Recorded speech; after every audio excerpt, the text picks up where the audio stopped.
Se liga numa coisa que o Reinaldo Azevedo levantou e que expõe uma hipocrisia enorme na política brasileira: a tal da empatia seletiva. Quando o adversário sofre, vira piada, deboche, desumanização. Mas quando é alguém do próprio lado, como agora com Bolsonaro na UTI, aí pedem respeito e humanidade.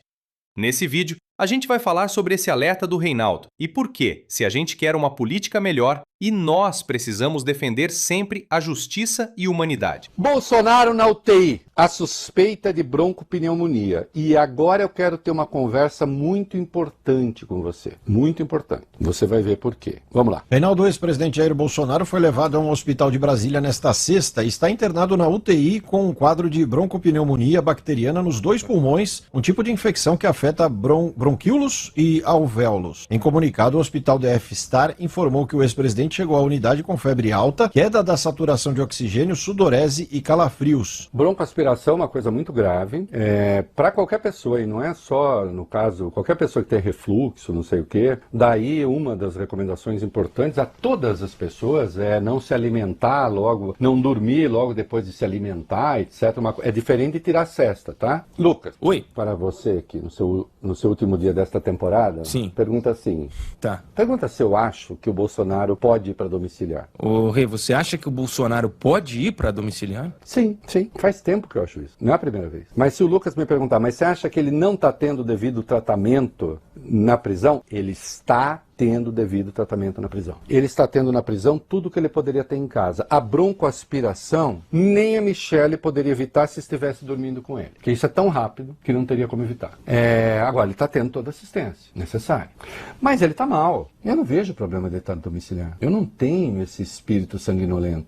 Porque eu não gosto dele, porque eu acho que ele é um mal para a democracia, porque eu considero que ele praticou uma política fascistoide. Eu critiquei até a espetacularização da morte do Saddam Hussein. Fizeram com uma espécie de torniquete, um troço que foram ali apertando o pescoço dele, um negócio pavoroso que circulou o mundo e um monte de gente comemorando. Achei aquilo horroroso. O cara foi empalado e ele era uma figura detestável, um assassino compulsivo. Mas eu não vou me jactar com essas coisas. Eu não sou santo inquisidor, que lá na Inquisição ficava torturando as pessoas e rezando para o demônio sair da alma delas. Não, eu não sou isso não.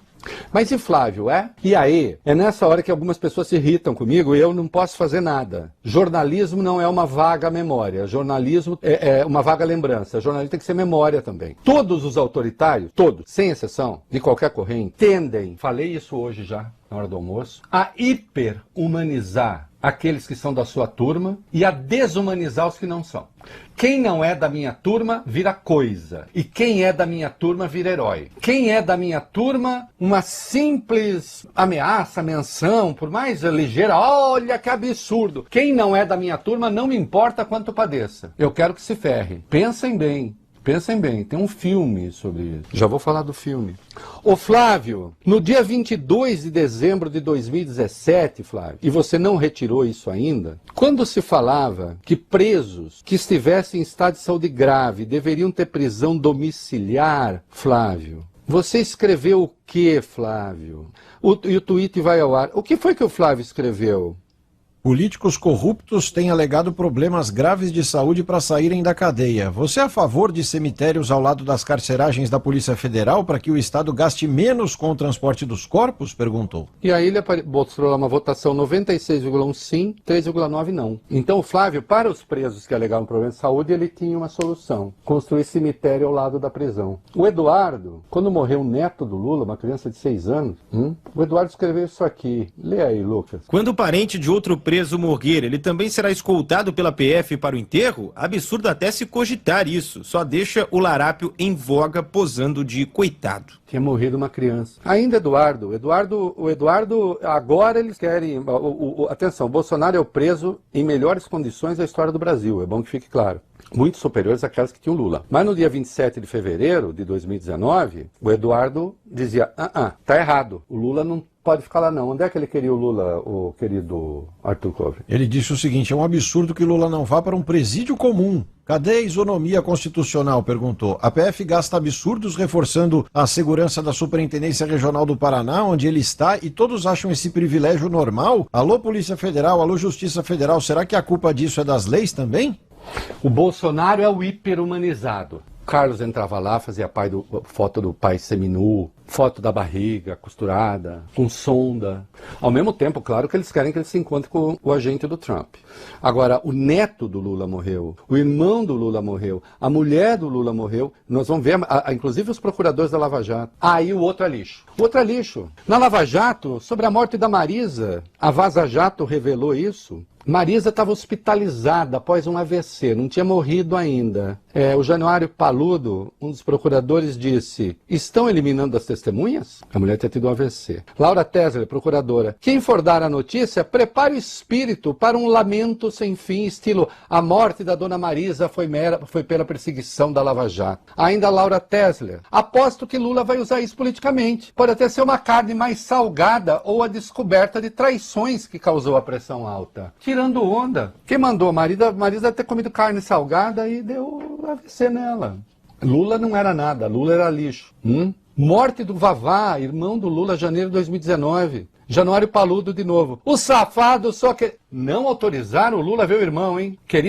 Queriam transportar, que foi até uma decisão do Toffoli, desastrada. Queriam que o corpo fosse transportado para um quartel, para que o Lula fosse ver o irmão no quartel, e não topou. O safado só queria passear. E o Welter, que é um dos colegas dele, com pena. Laura Tesler: o que esse homem não faz para aparecer é um teatro puro. Morte do neto do Lula. 3 meses depois, uma criança, insisto. Jerusa Viecili: preparem-se para a nova novela da ida ao velório. Deltan Dallagnol: a militância transformou o velório em palanque político. Ninguém mais dá ouvidos a ele, a Lula. Ô Flávio, todos, eu acho que o Bolsonaro poderia ir para a prisão domiciliar, embora eu não acho que ele esteja deixando de ter o atendimento necessário na Polícia Federal. Eu lamento as condições de saúde do Bolsonaro de verdade. Não, jamais conseguiria. Eu leio isso tudo aqui que eu li, cheio de horror, porque isso é a expressão do ódio. É a desumanização do outro. O outro vira coisa. Como eu acho que o outro é bandido, ele é coisa. Quem é gente? Os meus amigos são gente. Os da minha turma são gente. Porque eles estão certos. Os outros estão errados. E se estão errados, não são da minha turma, que sejam coisa. Olha, esse vídeo toca num ponto que muita gente prefere fingir que não existe na política brasileira: a desumanização seletiva. E, sinceramente, isso precisa ser dito sem rodeio.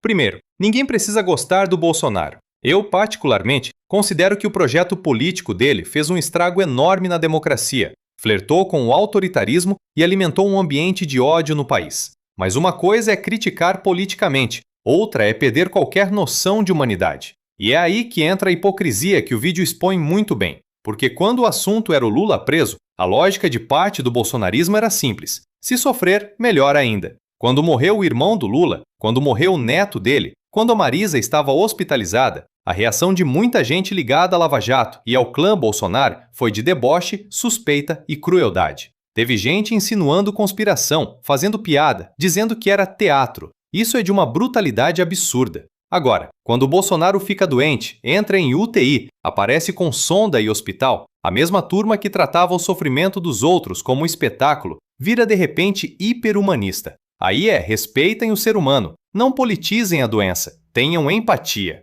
Percebe o padrão? Para eles, o aliado é sempre gente, o adversário vira lixo. E é exatamente esse mecanismo que alimenta o autoritarismo em qualquer lugar do mundo. Quando você decide que um grupo não merece compaixão, que a dor deles não importa, que eles são só inimigos, pronto, a democracia começa a apodrecer ali. Então dá para ter 2 ideias ao mesmo tempo na cabeça, sim. Bolsonaro deve responder politicamente e juridicamente pelo que fez. Mas sofrimento humano não deveria ser motivo de torcida. A esquerda, se quiser ser diferente do bolsonarismo, precisa defender justiça, não vingança. Porque quando a política vira torcida pela dor do outro, todo mundo perde. E a história mostra que esse tipo de lógica sempre termina muito mal.